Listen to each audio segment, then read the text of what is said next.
IT job కోసం చూస్తున్నారా? ఐటీలో కెరియర్ బిల్డ్ చూసుకోవాలనుకుంటున్నారా? అయితే సమాధానం కోడింగ్ ట్యూటర్. రామాయణం తీసిన తర్వాత నేను ఒక 10 మెట్లు ఎక్కానని.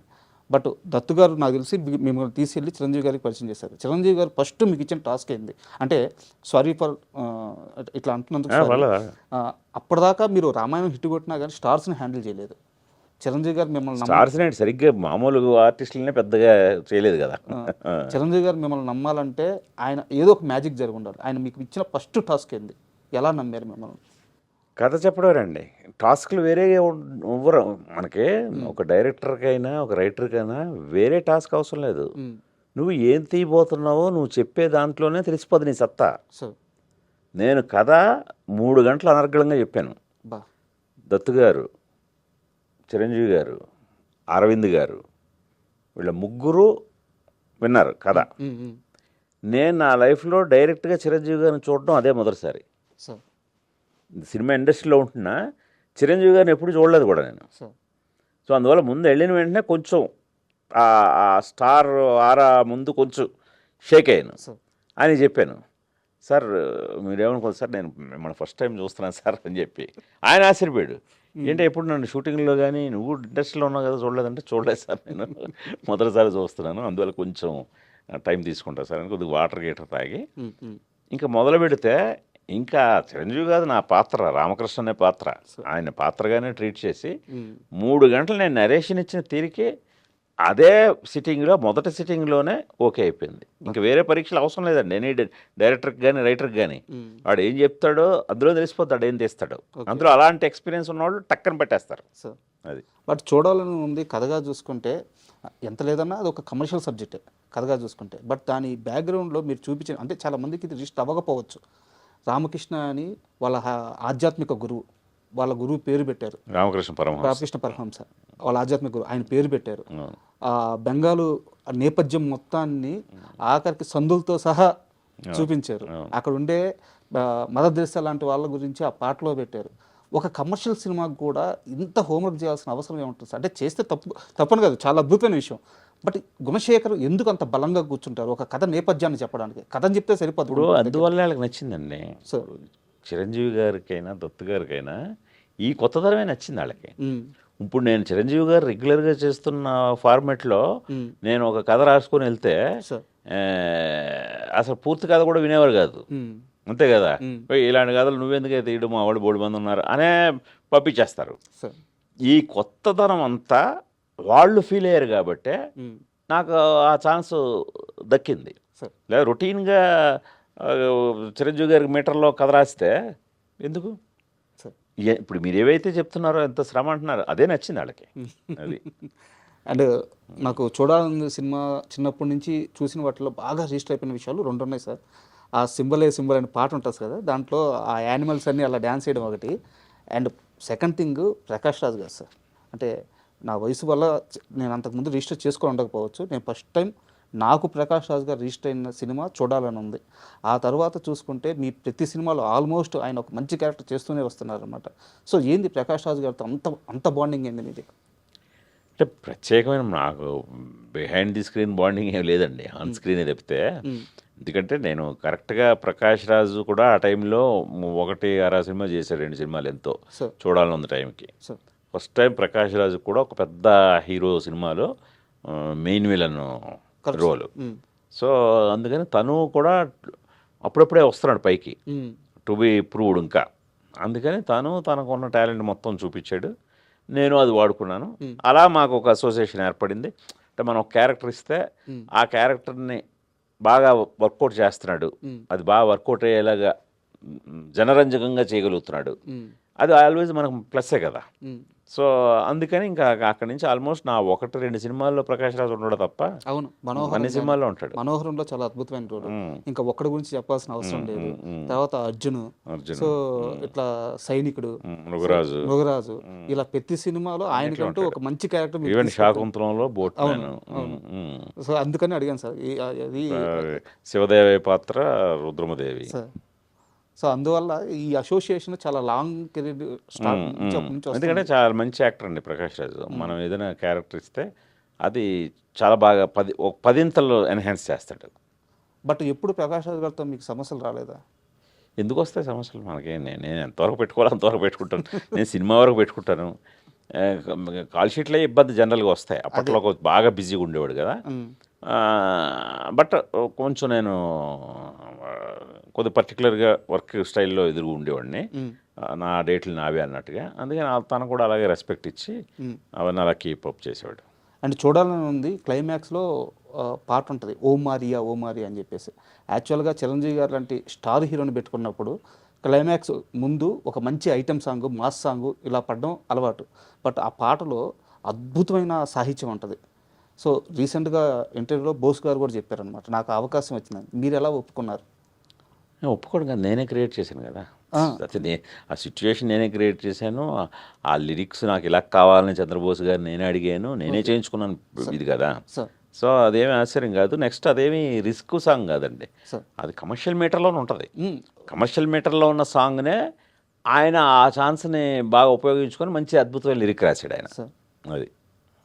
అండ్ తర్వాత మీ సినిమాలు చూసుకుంటే సార్, మహేష్ బాబు గారితో అసోసియేషన్ అక్కడి నుంచి వరుసగా 3 సినిమాలు. ఒక్కడి గురించి నేను ఎక్కువ అడగను సార్, ఎందుకంటే రీసెంట్గానే మీరు ఒక్కడు సందర్భాలన్నీ షేర్ చేసుకుంటూ ఒక ఇంటర్వ్యూ చేశారు. సో నాకు జస్ట్ మహేష్ బాబు గారితో ఉన్న ఆ ట్రావెలింగ్, ఆ 3 సినిమాల ట్రావెలింగ్లో మీరు మహేష్ బాబులో గమనించిన అత్యద్భుతమైన విషయం చెప్పంటే ఏం చెప్తారు? డైరెక్టర్స్ హీరోని మాత్రం చెప్పొద్దు, మీరు ప్రతి ఇంటర్వ్యూలో అదే చెప్పండి, కొత్తగా ఇంకేమన్నా. అదే అది నేనే కాదు, అందుకనే గుణశేఖర్కే ప్రత్యేకం కాదు మహేష్, ప్రతి డైరెక్టర్కి ప్రత్యేకమే. ఎందుకంటే మహేష్ నిజంగానే డైరెక్టర్స్ హీరో. నెక్స్ట్ అదే తను కూడా కొద్దిగా చాలా వెరీ టేస్ట్ఫుల్ వ్యక్తి. ఇప్పుడు నేను ఒక్కడు అలా తీయగలిగారంటే 50% క్రెడిట్ తనకిస్తాను, మిగతా 50% నాకు ప్రొడ్యూసర్కి. సో చాలా కొత్త థాట్స్ తీయడానికి ఆయన కారణమయ్యాడు. ఆయన ఓకే కాదు, ఆయన డౌట్ ఏమాత్రం వ్యక్తపరిచినా అవి అలా ఉండేవి కాదు. సో అందుకని మహేష్ అనబడేవాడు డైరెక్టర్స్ ఆర్టిస్ట్. అండ్ నేను ఒకటి గమనించింది సార్, మహేష్ బాబు గారు ఎప్పుడు తన కెరీర్ గురించి కాస్త ఎమోషనల్గా బలంగా కానీ ఎమోషనల్గా కానీ చెప్పుకోవాల్సి వస్తే ఆయన ముందుగా ప్రస్తావించేది ఒక్కడు సార్. ఒక్కడు లేకపోతే నా కెరీరు అంటే ఈ స్థాయిలో లేదు, ప్రతి స్టేజ్ మీద ప్రతి సందర్భంలో చెప్పుకుంటూ వస్తున్నారు. సో అట్లా అవి విన్నప్పుడు మీకు ఎలా అనిపిస్తుంది? అంటే ప్రత్యేకంగా దానికి నేనేదో క్రెడిట్ తీసుకోవాలని అయితే అనిపించదు, కానీ ఒక్కడు అనేది నిజంగా తను ఆ రోజు నన్ను నమ్మబట్టి వచ్చింది. అంటే అంతకుముందే మృగరాజ్ అనే పెద్ద ఫ్లాప్లో ఉన్నాను, ప్రొడ్యూసర్ కూడా దేవిపుత్రుడు అనే ఫ్లాప్లో ఉన్నాడు. సో అతను కథను నమ్మిన విధానానికి ఆయన మా ఫెయిల్యూర్స్ని చూడలేదు, అసలు లెక్కేయలేదు. ఈ కథని ఇతను అద్భుతంగా తీయగలడు, ఆయన అద్భుతంగా నిర్మించగలడు, వీళ్ళిద్దరూ కరెక్ట్ అని మమ్మల్ని పూర్తిగా నమ్మాడు. అది నిజంగా ఆ గట్స్ మాత్రం హ్యాట్స్ ఆఫ్. ఎందుకంటే అది చాలామంది మీకు ప్రీవియస్ ఫిల్మ్ ఫెయిల్ అయ్యేసరికి లెక్కలు మారిపోతాయి, అలా లెక్కలు మార్చే వ్యక్తి కాదు మహేష్. అది. And Arjun cinema sir, Arjun cinema మీద నాకు ఒకటే ఒక క్వశ్చన్, హీరో పేరు చెప్పకుండా లాస్ట్ ఇంతకీ మీకు నా పేరు చెప్పలేదు కదా, నా పేరు అర్జున్ అని చెప్పి సినిమా అయిపోద్ది సార్, అప్పుడు చెప్తాడు లాస్ట్ డైలాగ్ అదే. ఎందుకు అలాంటి ఒక స్క్రీన్ ప్లే రాసుకున్నారు? అంటే నాకు హీరో క్యారెక్టర్ మీద టైటిల్ పెట్టాం అర్జున్ అని. సో ఆ అర్జున్ ఎలాంటాడో ఆడియన్స్కి చెప్పిన తర్వాత అతను పరిచయం చేసుకుంటే బాగుంటుంది అనిపించింది నాకు. అందుకని మీ సినిమాలో అర్జున్ అనబడేవాడు ఎలా అంటాడు, ఏంటి అతని బాండేజ్ ఎలా ఉంటుంది ఫ్యామిలీతో, కానీ అతని ప్రవర్తన ఎలా ఉంటుంది, అతను ఏమి సాధించాడు, ఇవన్నీ అతని గురించి మొత్తం చెప్పాక ఇంతకీ నా పేరు చెప్పనే లేదు కదా, అర్జున్ నా పేరు అంటాడు. అదొక శైలి. అప్పుడు అదే చాలా చిన్న వయసు, చాలా కొత్తగా అనిపించింది. అండ్ నాకు మీరు తీసిన సినిమాలో నేను చూడంగానే ఫస్ట్ టైం గట్టిగా అపోజ్ చేసుకున్న పాయింట్ సైనికుడు సార్. అంటే మహేష్ బాబు గారు లాంటి ఒక స్టార్ హీరోకి ఈయన హీరోయిన్ని పెట్టలేదు, విలన్కి హీరోయిన్ని పెట్టారు. గుణశేఖర్ గారు ఇంత మంచి కథలు చెప్తారు కదా, ఈయనకి ఎందుకు ఈ పాయింట్ రాలేదని చిన్న వయసులో అనిపించింది సార్. మీ ముందు ఓపెన్గా చెప్తున్నాను, ఎందుకు అట్లాంటి ఒక డేరింగ్ డిసిషన్ తీసుకున్నారు? అంటే అదే కొత్తదనం అనుకున్నాం అప్పుడు ఆ రోజున.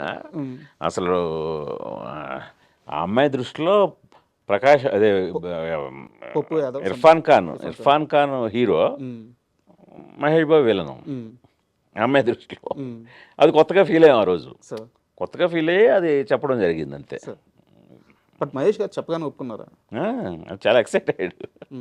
మహేష్ ఎప్పుడు కొత్త ఐడియాలు చెప్పినా చాలా ఎక్సైట్ అవుతాడు. అవి ఒక్కోసారి వర్కౌట్ అవుతావు, ఇంకోసారి అవ్వ, అంతేగాని బాగా ఎక్సైట్ అయ్యే చేసాం అది. నాకు అంటే ఇది క్వశ్చన్ కాదు సార్, నా ఎక్స్పీరియన్స్. సైనికుడు సినిమాలో క్లైమాక్స్లో అంటే సైనికుడు అనగానే అందరూ ఆ బ్రిడ్జ్ షాటు చాలా అద్భుతమైన షాట్స్ ఉన్నాయి, అన్నీ అవి చెప్తారు. బట్ నాకు ఇష్టమవి సినిమా పరంగా ఇష్టమే సార్. ఇందాక చెప్పిన కమర్షియల్ పాయింట్ పరంగా వ్యతిరేకిస్తాను కానీ, బట్ క్లైమాక్స్లో టీవీలో కనిపిస్తూ మహేష్ బాబు గారు కొన్ని డైలాగులు చెప్తారు. ఇన్నిసార్లు ముఖ్యమంత్రిగా చేసుకున్న సొంత ఇల్లు కట్టుకోలేని వ్యక్తిగా గురజాల నన్ను అందగా కావాలని చెప్పేసి ఒక సీక్వెన్స్ ఉంటుంది సార్. ఇంటుంటే గూస్ బంప్స్ వస్తుంటాయి. అదంతా పరుచూరి గోపాలకృష్ణ గారు, సార్ వెంకటేశ్వర గారు, గోపాలకృష్ణ గారు రాశారు. సార్ అది మొత్తం ఆ స్పీచ్, ఆ సినిమాకి డైలాగ్స్ వాళ్ళే. అంటే సినిమాకి డైలాగ్స్ రాయడం ఒక ఎత్తు, ఆ పర్టిక్యులర్ సీను పరుచూరి గోపాలకృష్ణ గారు చాలా అద్భుతంగా రాశారు. ఇవన్నీ కూడా అసలు అలా చెప్తుంటే ఆ రోజు షూటింగ్లోనే మహేష్ కూడా ఆశ్చర్యపోతారు. మన్నాడు షూటింగు జనరల్గా చాలా ఎక్కువ డైలాగులు ఉన్నాయి కదా అని నేను, బాబు ఒకసారి డైలాగ్ పేపర్ చూస్తారు, జనరల్గా చూడతాను. సెట్కి వచ్చిన తర్వాత చూసి, ఎందుకంటే ఎప్పుడు ఫుల్ ఆల్రెడీ బాగా డైరెక్టర్లు అతనికి ఎక్కించేసి ఉంటారు క్యారెక్టర్. సో అలాగే మెమరీ పవర్ కృష్ణ గారి లాగే తనకి ఒకసారి సీన్ పేపర్ చూసుకున్నాడంటే వచ్చేస్తుంది. కానీ నేనే ఈ చాలా ఆయన దాదాపు 4-5 పేజీలు ఉంటుంది అది డైలాగు. సో అవి చాలా బాగున్నాయి వేరే. గోపాలకృష్ణ గారు అద్భుతంగా రాశారు. సో దాంతో నాకు ఎందుకని మంచిదని నెక్స్ట్ డే షూటింగ్కి రాత్రి ఫోన్ చేసి, బాబు ఇలా కొంచెం ఎక్కువ డైలాగులు ఉన్నాయి, ఒకసారి సీన్ పేపర్ పంపించిన అని అంటే, మరీ ఎక్కువ ఉన్నాయా అన్నాడు. అవును బాబు మరీ ఎక్కువ ఉన్నాయి, కానీ ఇంట్రెస్టింగ్ ఉన్నాయి, మీరు ఒకసారి చదవండి, మీకు ఎంతవరకు ఇంట్రెస్టింగ్ ఉందో చూద్దాం అని అంటే సార్ పంపించాను. మొన్నాడు మార్నింగ్ షూటింగ్ వచ్చాడు. వచ్చి, బాబు ఏమైనా తగ్గిద్దామంటే, వద్దు అస్సలు తగ్గించొద్దు, రెడీ అన్నాడు. రెడీ అని ఆ 4 పేజీల డైలాగు సింగిల్ టేక్లో, నేను 2 కెమెరాలు పెట్టాను, ఆ 2 కెమెరాలు ఒకే టేక్లో ఒక్క ఇది కూడా లేకుండా చెప్పేశాడండి. అసలు 4 పేజీలు అది మీరు చూస్తే ఆ సీన్ చూడండి మళ్ళీ ఒకసారి. సింగిల్ టేక్లో కెమెరాలు 2 పెట్టాను,